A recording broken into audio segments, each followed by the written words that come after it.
Hello friends, నేనైతే ఈరోజు పనస గింజల కూర వండుతున్నానండి. ఈ పనస గింజల కూర అనేది చాలా టేస్టీగా ఉంటుంది. చాలా సులువుగా కూడా తయారు చేసుకోవచ్చు. ఈ పనస గింజలు ముందుగా కడుక్కోవాలండి. కడుక్కున్న తర్వాత కుక్కర్లో వేసి 2 విజిల్లు వచ్చేంత వరకు ఉడికించుకోవాలి. కొద్దిగా ఉప్పు వేసి ఉడికించుకోవాలి.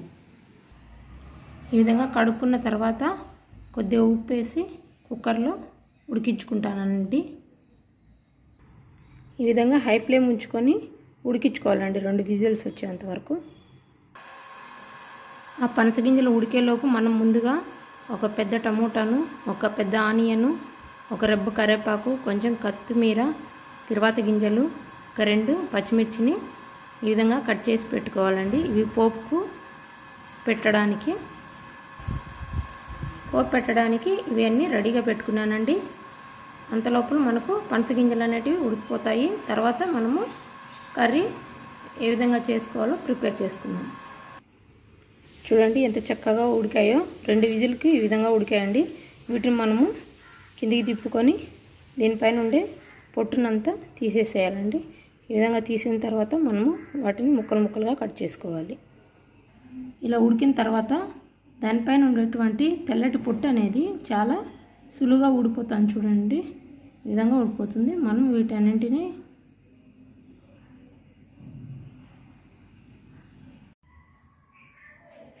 ఈ విధంగా ఉడికించుకున్నటువంటి వాటిని పొట్టు తీసి ఈ విధంగా ముక్కలుగా కట్ చేసుకోవాలండి. ఇలా ముక్కలుగా కట్ చేసుకున్న తర్వాత మనకు కర్రీలో వేసుకోవడానికి సులువుగా ఉంటుంది. ముందుగా మనం ప్యాన్ పెట్టుకోవాలండి.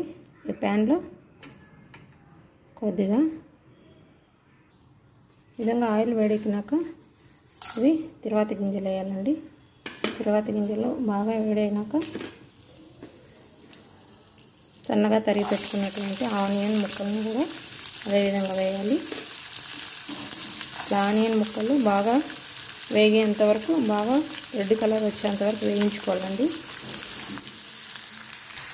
దీంట్లోనే మనము 2 పచ్చిమిర్చి తీసుకున్నానండి.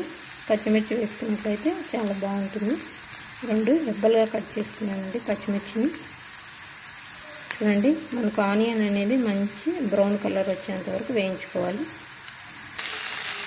అలాగే సన్నగా turini పెట్టుకున్నటువంటి టమోటో అండ్ కరివేపాకు కూడా వేయించుకోవాలండి.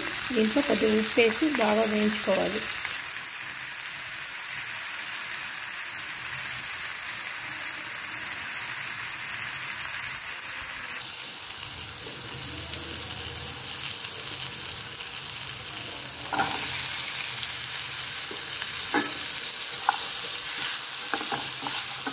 ఇలా ముక్కలు కూడా బాగా వేయించుకోవాలండి. ఫస్ట్ ఆనియన్స్లో